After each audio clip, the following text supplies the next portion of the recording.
Assalamu alaikum everyone. I hope you all are fine, taking care of yourself, your family, and enjoyed the Eid, the meat, and the food. Now let's get back to the studies, life and living things. We covered half of the chapter in first week, so now we'll continue the same topic, the same chapter this week as well. So I hope you have gone through the presentation and all the work which we covered last week, and we'll continue this week as well. Okay, children, let's have a recap of all the topics which we covered last week. The main topic of last week was about cells. What are cells? Cells are the basic structure and function of a living thing. It's the smallest unit of matter, and the cell is further divided into plant cell and animal cells. We studied about their structure, the organelles present in plant cell and animal cells, the difference between plant cell and animal cell, that plant cells are rectangular in structure, they have a big vacuole in them, they are surrounded with cell wall as well as cell membrane. Otherwise, in animal cell, they are irregular in shape, they don't have a specific or definite shape, they do not have chloroplast. It means that they cannot make their own food, and they do not have vacuoles, and they do not have cell wall. Why they do not have cell wall? Because the cell wall function is that it keeps the shape of the plant. So the shape of the cell. So it means that animal cells, they don't have that proper definite shape. So there is no cell wall. So their shape is irregular. And we studied about Mrs. Gren. Now I know most of you know about Mrs. Gren now. Who is she? Mrs. Gren. Yes, Mrs. Gren, the seven characteristics of living things. It's an acronym which is used to remember all the living things characteristics. As you can see from the name, MRS. Mrs. means movement, respiration, and sensitivity. Gren, G stands for growth, reproduction, excretion, and nutrition. So, this was all about the lecture, all about the topics which we did last week. So, I hope it's all clear to you, and we will continue our new topics in this week.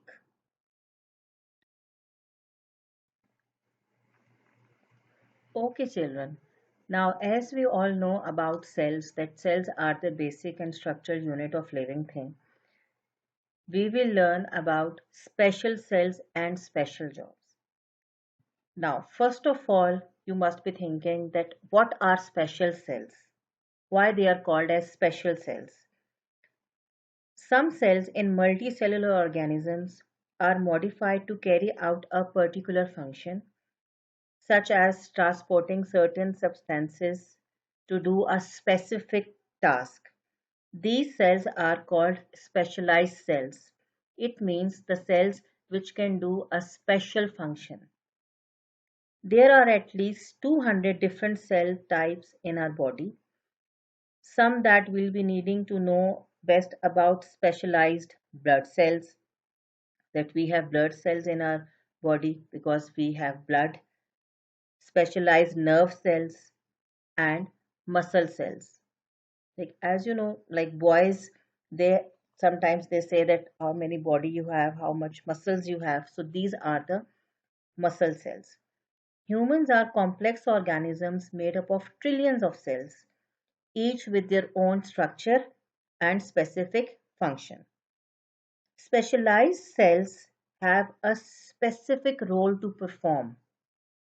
Each specialized cell has a different job to do, like different job, different cells. They have equal features, special features that allow them to do these jobs. Let's take an example of this muscle cell again. That, for example, these cells are held in bundles which pull together to make a muscle contract. Like when you are stretching your arm and when you are contracting your arm back, your elbow up, so it means that your muscles are relaxing and contracting. So they are joining together. Now, after knowing all this about cell and special cells, there is a question lies in it, that why is it important to have special cells? Why do we need special cells? Specialization allow new cells to develop in a range of different tissues, all of which work together to make living organism function as a whole separate thing. The process of cell specialization, exactly how cells develop into their diverse form, is quite complex. Most cells share features like nucleus, cell membrane, cytoplasm, vacuole. These things are present in animal cell and as well as plant cells. There are differences between cells too. What are the difference? Yes, you got it. Animal cell and plant cell. Each type of cell has its own job to do. These cells have special features that allow them to perform their functions effectively. As we have different cells in our body, so we will learn about different cells, what about their functions and what is their job. For example, red blood cells, nerve cells, pollen grain cells. We will learn about them in detail now. Examples of special cells. Okay, children, as we have learned about cells, that they are the smallest and tiniest unit of living things, we have learned about special cells that for specific job or specific function to perform, we have special cells. So the cells, they perform their functions with their specific cells. Now, red blood cells, nerve cells, epithelial cell, and pollen grain cells are a few examples of cells which we have. Now, as you know that there are two types of organisms. Multicellular organisms. Multi means more than one. That organisms which are made up of more than one cell. And unicellular organisms, that organisms that are made up of only one cell. They are called as single-celled organisms. So in this uh, topic, we will learn about red blood cells, nerve cells, epithelial cells, and pollen grain cells. So let's start with the red blood cells. Have you ever noticed that why our blood is red in color? Why it's not green in color? Why it's not white in color? Blood is a fluid that keeps our body going. But why does it do that? Why blood keeps our body going? It is a transport system that carries oxygen and the essential chemicals to where they are needed in the body. At the same time, it picks up the waste that different parts of the body no longer in need and delivers that waste to whichever part of the body is responsible to getting rid of it. Like we want to throw uh, undigested food from our body, so we need to go to the washroom. So in this way we get rid of the waste material from our body. It helps us fight infections and keeps our body healthy. More than half of our blood is made up of plasma. Now what is plasma? This is a clear pale yellow liquid which carries all the blood cells, platelets, white cells, and chemicals such as glucose and hormones. Now, what actually the function of red blood cells? What do they do? We have so many red blood cells in our body. What do they do? What's their function? Red blood cells are responsible for carrying oxygen around the body. As we need oxygen to breathe, so when we are inhaling that oxygen, our red blood cells, they are absorbing it and they are supplying it to the body.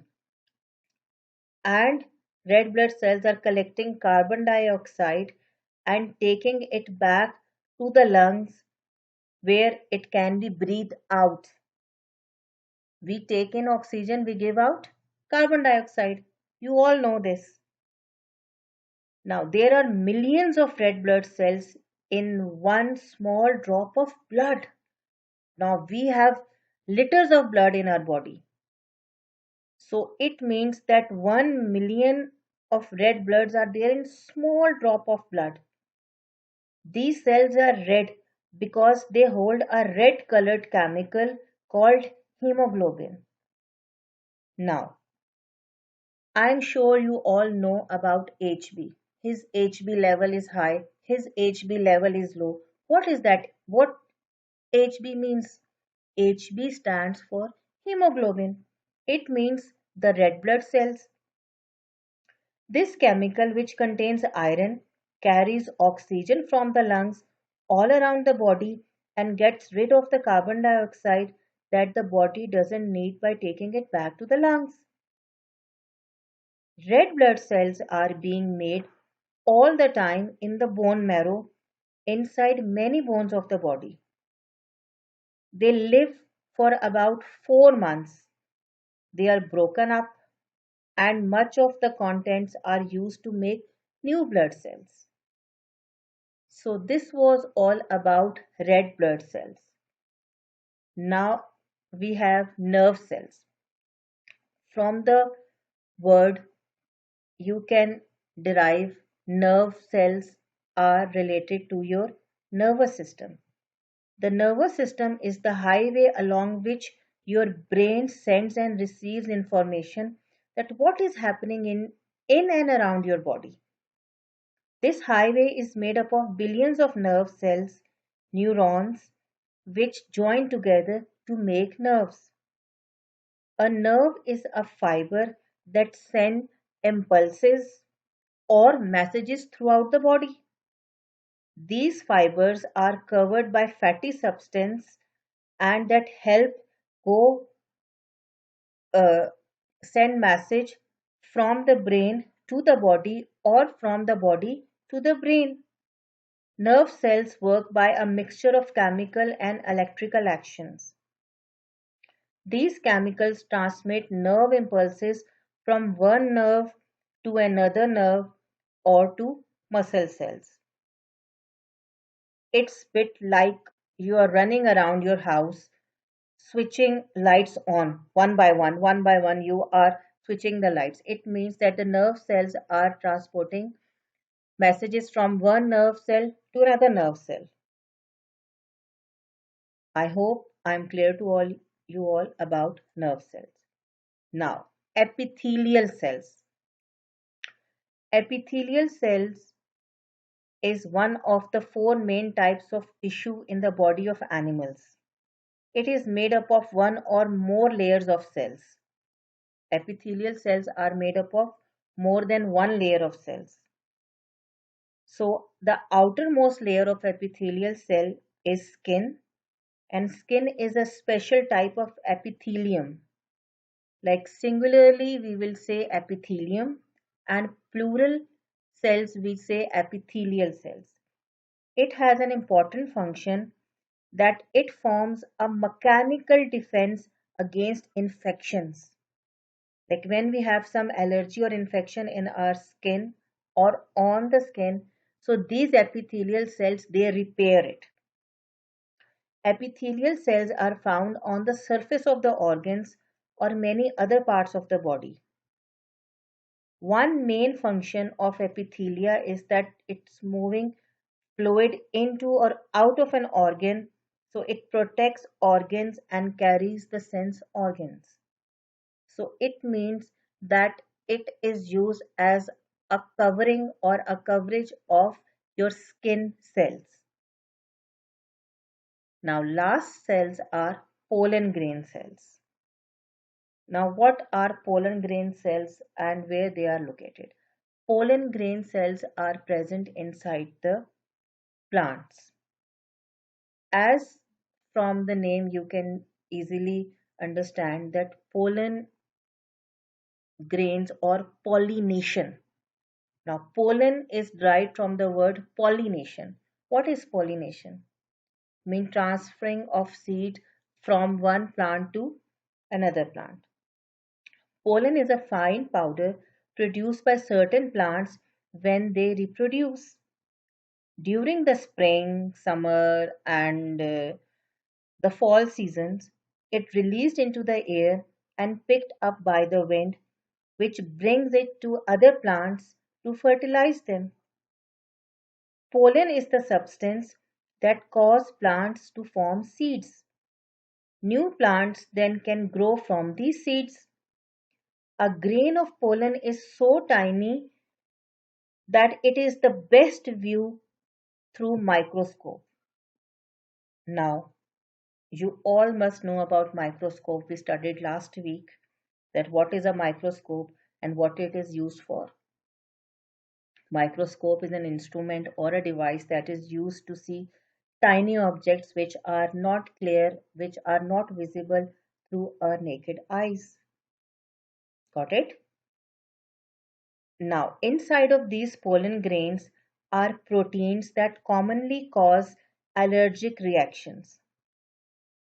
Now, in our surroundings, especially here in Rawalpindi and Islamabad, you must have heard people saying or visiting doctor that I have pollen allergy, I have pollen allergy, I cannot breathe properly, continuously my nose is running. Why? Because that allergy is because of these pollen grains, like such as sneezing or itchy eyes or watery eyes when we breathe in. When we breathe in oxygen, we feel these issues because of the allergy of these pollen grains. The pollen that's most often responsible for causing allergies from the grasses, from the trees, and from the leaves and from these plants. So these people, the ones who have this allergy, they have asthma. So they feel difficulty in breathing. So I hope I'm clear to all of you. This was all about red blood cells, nerve cells, epithelial cells, and pollen grain cells.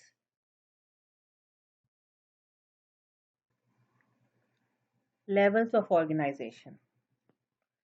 Okay, children, let's learn about the levels of organization of a building. That to construct a building, what materials do we need?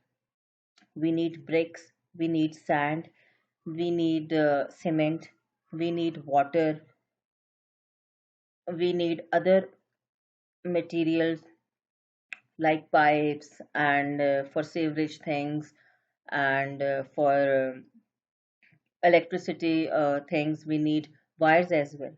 So there are different things, different levels to are required to make or to construct a building. Now, keeping same thing in your mind, just think about how our body is made. What levels are required for the human body to perform its specific functions? This is called as level of organization when you collect the things one after the other. So it starts with cell, tissue, organ system, and then complete organism. We will learn about this level of organization in a proper way, one after the other. As you all know about cells, cell is the basic and structure unit of living thing. Now, after cells, like we should be knowing about multicellular and unicellular. Uni means one, multi means more than one. Unicellular are made up of only one cell which performs all the functions essential for the growth and multiplication of the organism. Whereas in multicellular organisms, however, there are different levels of organizations which coordinate and work together to perform functions of the organism. The human body has five levels of organization, that is cell, tissue, organ, organ system, and then finally organism. Let's begin with cells. As you all know, cells are the basic unit of life and form the first level of organization. Cells in the human body have specific functions, their specific jobs. For example, which includes nerve cells, blood cells, liver cells, and so on. Cells themselves are made up of various micromolecules that form organelles. Each organelle in a cell has a defined role, which make a cell capable of delivering what it is designed to do, like what cell is made to do that specific job. Now, after the cells, when cells they combine together, they form tissue. A group of similar cells with similar structure and function is called a tissue. A tissue has a specific function which it accomplishes as a result of all its constituents cells working together. Example for the tissues are like our cardiac tissues, skeletal and smooth muscle tissues, blood tissues, epithelial tissues. When cells they combine together, they form tissues. Now, after that, when tissues two or more than two tissues, they form organs. Organs are formed when two or more than two tissues organize in a way to perform a specific function. For example, our brain, our heart, lungs, kidneys, stomach, these are all organs present inside our body. Most organs are made up of all four types of tissues. The intestines, for example, is made up of epithelial tissue as the inner lining, inner covering, which helps in enzyme secretion and nutrients absorption. Epithelial cells is covered by layers of muscle tissues which help in the movement of food bowels. The intestine is also supplied by blood tissues which helps in transporting nutrients absorbed by the intestine and is connected to the brain through the nerve tissues or the nerve cells which convey messages from the intestine to your brain. So cells, tissue, organ, after that organ system. Now how that organ system is formed? A group of organs form the organ system and together they perform a particular function. The heart and blood vessels together make the cardiovascular system or the circulatory system. Organs such as your nose, trachea, lungs, diaphragm work together as the respiratory system. The mouth, esophagus, your stomach, and the intestine together forms your digestive system, the complete system. Other examples of organ systems include your muscular system, reproductive system, skeletal system, and your immune system. Now, after the formation of organ system, we started with cell, tissue, organ, and organ system. So there should be a complete organism. Got it? That we are moving step by step. So going from starting from cells, tissues, organ system, finally we reach to a point of where an organism is made. All the organ systems work together and carry out all life processes is an organism. They can eat, excrete, grow, reproduce, respond to their environment. It means that all the characteristics of living things are present in that organism. I hope I am clear to all of you, and we will discuss about this in the Zoom class. Sense organs. Now, children, we will learn about sense organs. Do you know we have many senses? Have you studied them in your previous classes? Yes, you all have studied about sense organs in your previous classes. Do you know how many senses we have? 11, 8, or 5? Yes, you are right. We have 5 senses. Our senses help us to understand what's happening around us. We can sense these things by using some organs which are in our body. Like we can see by using our eyes, we can smell by using our nose. Think about what happens when mom or dad calls you for the dinner. You can hear them asking you to wash your hands first, feel the water and soap against your skin, smell what's cooking, see your table and chair, and taste the food on your plate. You can do all of that and you can thank your senses for this. Senses are important because they allow us to perceive the world in which we are living. Now, this was all about senses, the feelings. Now we will learn about what are sense organs. The sense organs are the body organs by which humans are able to see, smell, hear, taste, touch, or feel.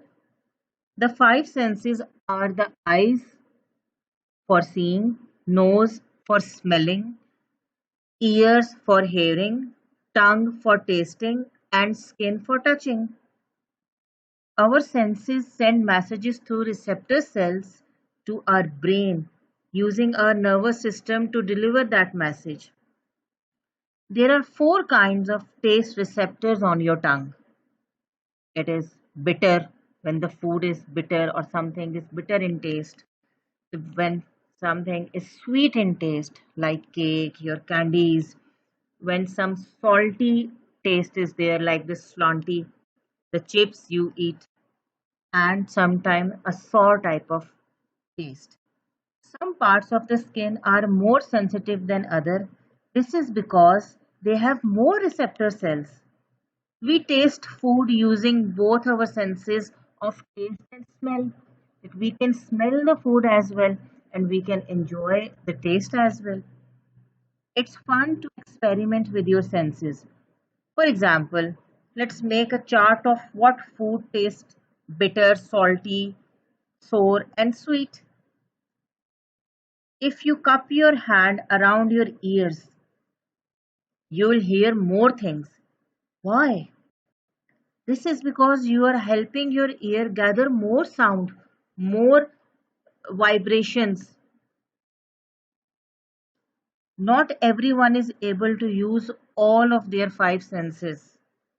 If someone can't see, they are blind. If someone cannot hear, they are deaf.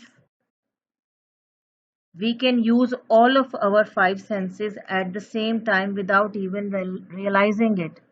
So we should thank Allah for all this. I hope you enjoyed the topic. We will learn about some of the sense organs in detail. The human eye. Okay, children. Now, do you all know that our eyes are like a wonderful kind of camera? Why do we compare our eyes with the camera? Because our eyes they take pictures of the world around us and send the pictures to our brain. Our brain works out what we are seeing. This happens from the moment that we open our eyes in the morning to when we close our eyes at night. Now, how does a camera work? How our eyes work? The light rays from an something then the camera is pointed at pass through the lens of the camera and show up on the screen of the camera. Or nowadays we have smartphone as well and get recorded into the computer in the camera or on the phone. Do you notice something about this drawing which is drawn in the camera? Yes, the picture that is recorded by the camera is upside down. Of course, when you look at the picture on the phone or camera screen, it's not upside down, but actually it is upside down. You bounce your eyes around all the time, even when you are not running or jumping. Your head doesn't stay still. Why isn't everything as blur when you are moving your head? The eyes automatically adjust to the movement of your head with great speed and precision. They are good at following a moving object and even better at adjusting to the motion of your head. Your eyes are amazing, but the image they'll send to your brain are a little quirky. This means that they are upside down, backward, and two-dimensional. The cameras in your head come with an impressive software package, that is your brain, that can fix these problems. The brain automatically flips that image from your retina right upside and combines the image from each eye into a three-dimensional picture. So we see the things normally in their original position. Now we will learn about the working of human eye, their uh, important parts and their functioning in the next slide.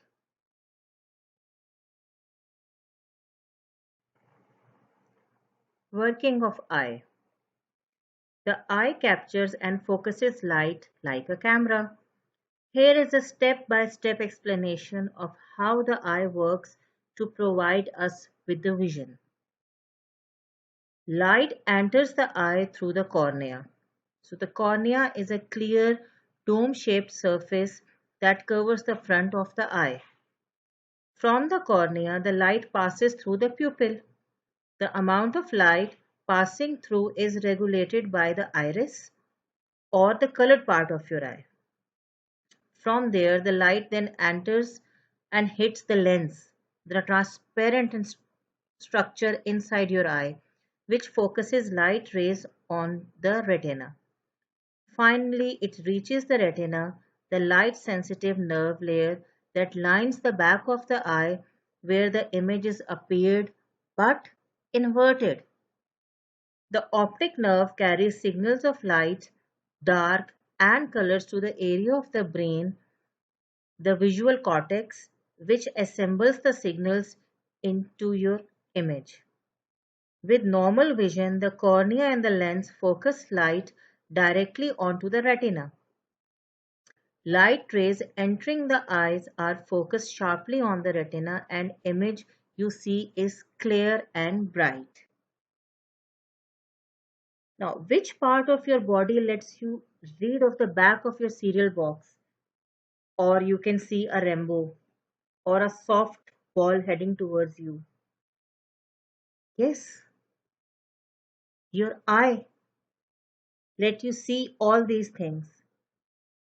Your eyes let you cry when you are sad and make tears to protect you. Now, as you all know, our eyes are as big as a ping pong ball. The eye is about as big as ping pong ball and it sits in a little hollow area like the eye socket in the skull. The eyelid protects the front part of the eye. The lid helps keep the eye clean and moist by opening and shutting several times a minute. This is called blinking of an eye, and it's both a voluntary and involuntary action, meaning you can blink whatever you want to, but it also happens without you even thinking about it. Without even thinking, you can blink your eye. The eyelid also has great reflexes, which are automatic body responses.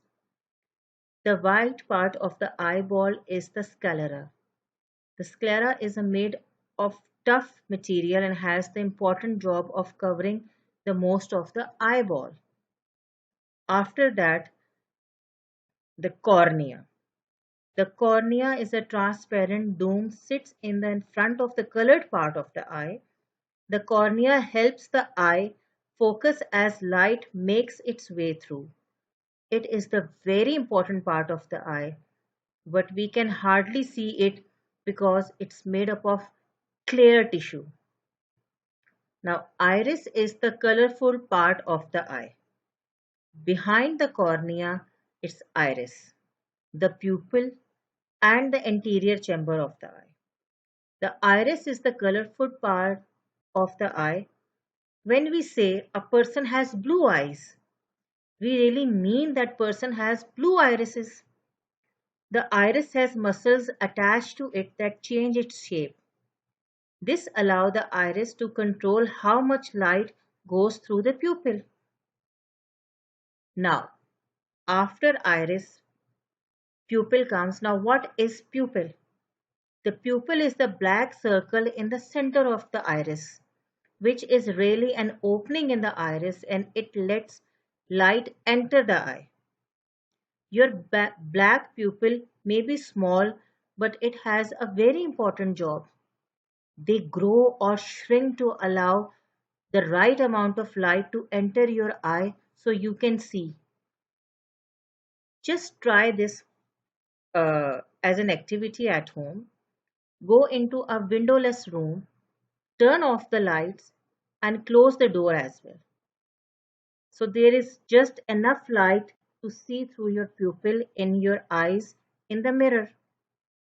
Your pupil will be far larger than usual,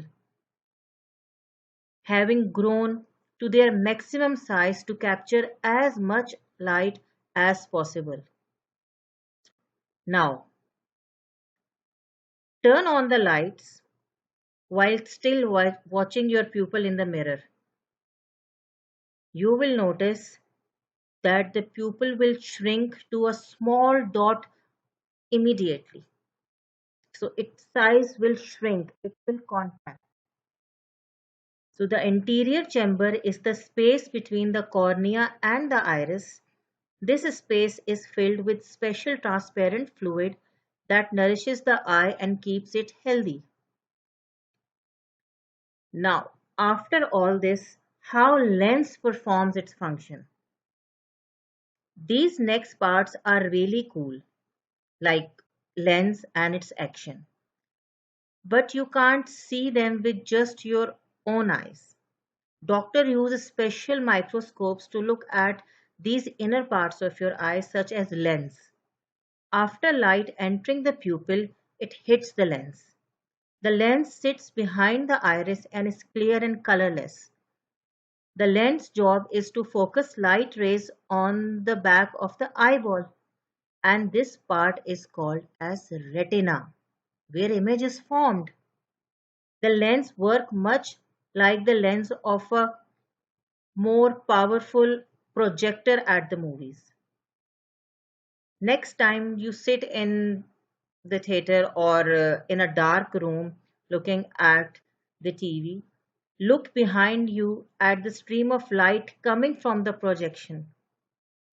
The light goes through a powerful lens which is focusing the image on the screen so you can see the video or movie clearly.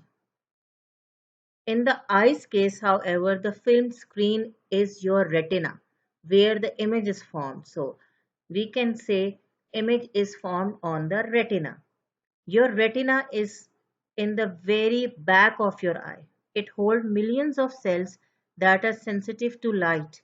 The retina takes the light the eye receives and change it into nerve signals so the brain can understand what the eye is seeing.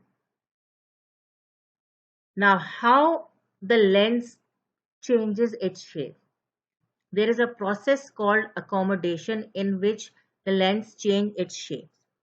The lens is suspended in the eye by a bunch of fibers. These fibers are attached to a muscle called the ciliary muscles. It has the amazing job of changing the shape of the lens.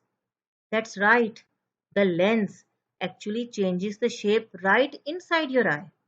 You don't even notice it, but your lens is changing the shape. Let's take an example. Try looking away from your laptop or computer and focusing on something way across the room. Even though you didn't feel a thing, the shape of your lens changed. When you look at the things up close, the lens becomes thicker to focus the correct image onto the retina. When you look at things far away, the lens becomes thinner. The biggest part of the eye sits behind the lens and it's called the vitreous body. The vitreous body forms two-thirds of the eye volume and gives the eye its shape. It is filled with a clear jelly-like material called the vitreous humor. In the eye, after light passes through the lens, it shines straight through the vitreous humor to the back of the eye. Now, what are rods and cones? Actually, the retina uses special cells. These special cells are called as rods and cones to process the light. Just how many rods and cones does your retina have? About 120 million rods and cones and 7 million cones in your eye, in each eye. Rods see in black and white and gray shades and tell us the form of shape of something. Rods cannot tell the difference between colors, but they are super sensitive, allowing us to see when it's very, very dark. Cones sense color and they need more light than rods to work well. Cones are most helpful in normal or bright light. The retina has three types of cones. Each cone helps in sensitive to one of the three different colors, red, green, or blue, to help you see different ranges of colors. Together these cones can sense combination of light waves that enable our eyes to see millions of colors. Rods and cones process the light to give you the total picture. You are able to see that your friend has brown skin and is wearing a blue hat while he tosses an orange basketball. Sometimes someone's eyeball shape makes it difficult for the cornea, lens, and retina to work properly as a team. When this happens, some of what the person sees will be out of focus. He cannot focus that object. To correct this fuzzy vision, many people, including many kids, wear glasses. Glasses helps the eye focus image correctly on the retina and allow someone to clearly see.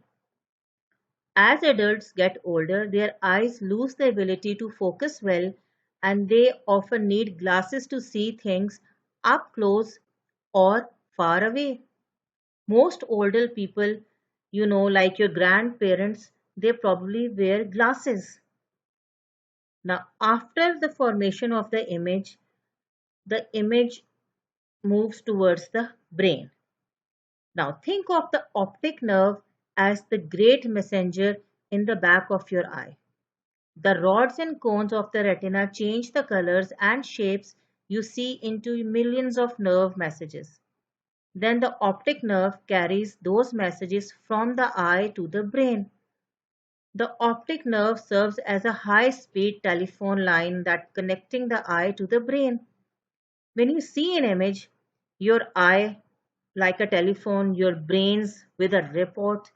when you are seeing, so the brain can translate that report into cat, apple, bicycle, burger, juice, or whatever it is. So the image is formed on your eye. For crying out loud, the eye has its own special bathing system. When we are not in a good mood, we cry. Above the outer corner of each eye are the glands which make tears. Every time you blink your eye, a tiny bit of tear fluid comes out of your upper eyelid. It helps wash away germs, dust, or the other particles that don't belong into your eye. Your eye something makes more tear fluid than normal to protect themselves. This may have happened to you if you have been poked into your eye, if you have been into a dusty or smoking area. Your eyes do some great things for you, so please take care of them. Wear protective glasses in classes where chemicals could go flying such things into your eyes. Wear eye protection when playing rackets or hockey or skiing or other sports. Wear glasses because too much light can damage your eye and can vision problem later in life. The eyes you have will be yours forever. Treat them right and they will never be out of sight.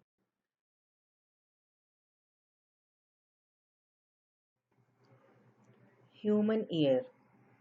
This topic tells us about how our ears work and how many ears we have. Your ears are very important. Just think for a moment that what it would be like if you could not hear people talking or music or the telephone ringing or your pet barking or crawling. We all need to take care of our ears.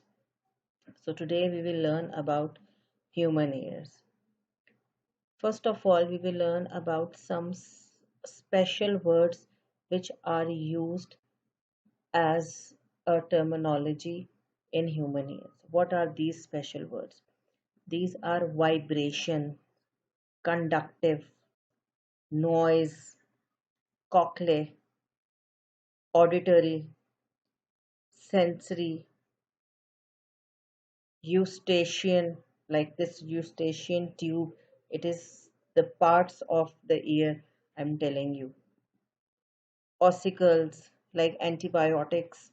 These are the words which are used as a terminology in human ear. Now, how ear, the functioning of the ear and everything we will learn now.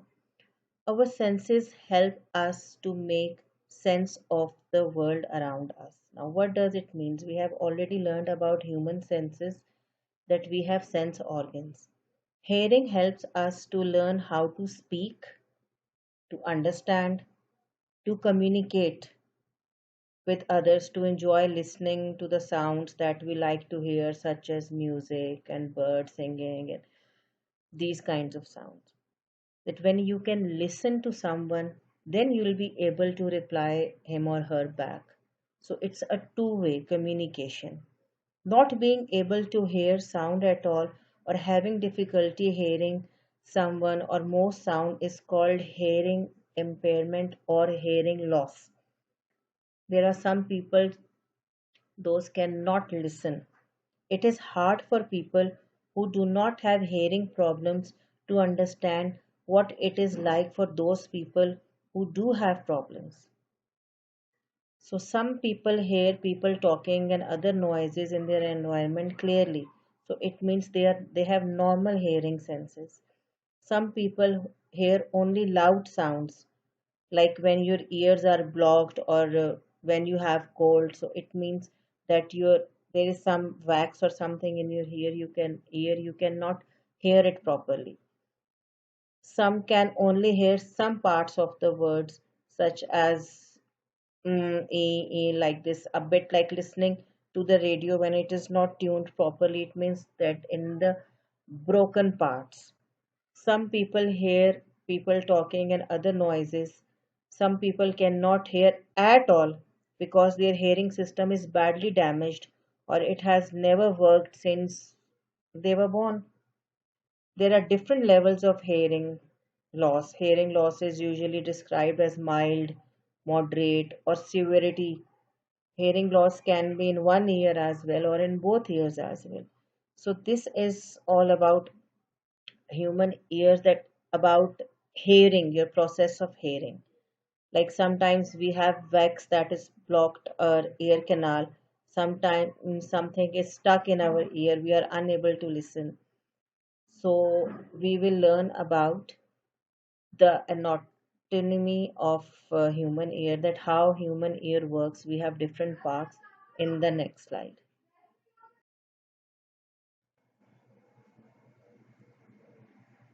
How do ears work?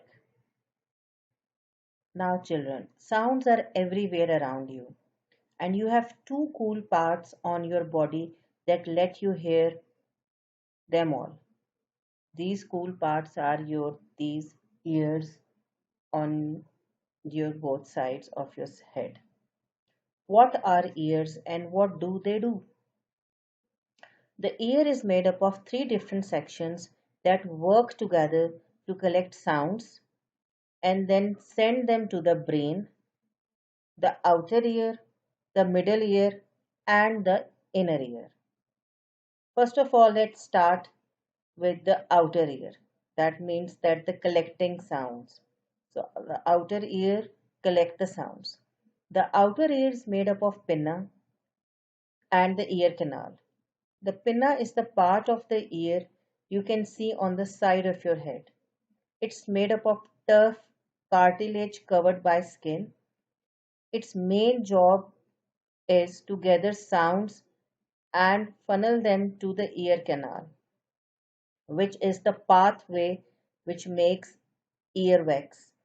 And that earwax protects the canal by cleaning out dirt and helping to prevent infections. Now, this was about outer ear, it means that pinna and ear canal. Now, the second part is the middle ear. Outer ear collects the sounds. Now, middle ear transforms or vibrate those sounds. Now, what will happen in the middle ear? As the sound is collected, the middle ear is an air-filled cavity that turns sound waves into vibrations and delivers them to the inner ear. The middle ear is separated from the outer ear by the eardrum. Now, what is eardrum? Eardrum is a thin piece of tissue, very thin piece of tissue that is stretched across the ear canal. So sound hits the eardrum, making it move forward. So your eardrum is very delicate. This movement leads to vibrations of three very small bones in the middle ear. Now, inside the middle ear, we have three tiny bones. These bones are called as hammer, anvil, and stirrup. Now, hammer, which is attached to the eardrum, anvil, which is attached to the malleus, it means the tapes, and the third one is stirrup, which is attached to the eardrum as well, and it is the smallest bone in our body. Now, the question arises, like if I can ask you in the test, which is the smallest bone in your body? So you should reply me, like which is the smallest bone? The smallest bone in is in the ear and it is stirrup. To hear properly, the pressure on both sides of your eardrum must be equal. When you go up or down on the stairs or in the elevators, the air pressure changes and you may feel a popping sensation as your ears adjust. Like sometimes, like we travel on the aeroplane, so it happens that because of pressure, you feel that your ears are blocked. They adjust to the narrow eustachian tube that connects the middle ear to the back of your nose and acts as a sort of pressure So the pressure that balanced on the both sides of the eardrum. Now this was about the middle ear. Now the inner ear. What is inner ear? The vibrations from the middle ear change into nerve signals in the inner ear. The inner ear includes the cochlea and the semicircular canals. Now, these semicircular canals are these snail type shaped cochlea that changes the vibrations from the middle ear into the nerve signals. These signals, as you can learn from the name as well, nerve signals. So these signals travel to the brain because nerves are involved along the cochlear nerve, also known as auditory nerve. So this auditory nerve that takes the sound to the brain. The semicircular canal looks like three tiny bones connected together. Their job is to help you balance the sound, to make the sound balance. The canals are filled with fluid and lined with tiny hairs. So when you move your head here and there, the fluid in the canals also move with your head. The hairs send this position or information as signals through the nerves to your brain. Then the brain, what happens that after the nerve impulses, the brain interprets these signals and send messages to the muscles that help keep you balance the sound. When you spin around and stop, like you can do this as an activity as well, that get up and start spinning and then suddenly stop. What happens? That you feel dizzy. Why you feel dizzy? Because the fluid in your semicircular canals continues to move here and there, giving your brain an idea that you are still spinning, but actually you are not. You have stopped. When the fluid stops moving, the dizziness goes away. Now, after all this, like middle ear, outer ear, and the inner ear, we will learn that how we can keep our ears healthy. Like we have two parts, so we are responsible to take care of them. So we can take care of our ears, like taking good care of your ears. You can uh, you can adopt these healthy habits in your life, that don't stick things like cotton swabs or finger nails into your ears. Doing so, you can scratch the ear canal, pushing earwax deeper into your ear, or you can rupture your eardrum as well. So always protect your hearing. Turn down the volume of the video games, TV, especially portable music players, or try to use hearing protection type these headphones, so you cannot damage your hearing. Hearing damage builds over time. Like it's not that in one day you're damaging your hair, but slowly it means that you are, if you are not adopting healthy things, healthy ways, so you can damage your ear. But it does not take long for problems to develop. So try to avoid loud music, loud volume. Tiny earbuds can harm your hearing as much as large, so try to use small cotton buds and all these things. And still, like sometimes if you feel problem in hearing, tell your parents and do visit a doctor for proper checkup. And I hope it's all clear to you. I enjoyed it a lot. So if there's any problem, Zoom is always there for the discussion.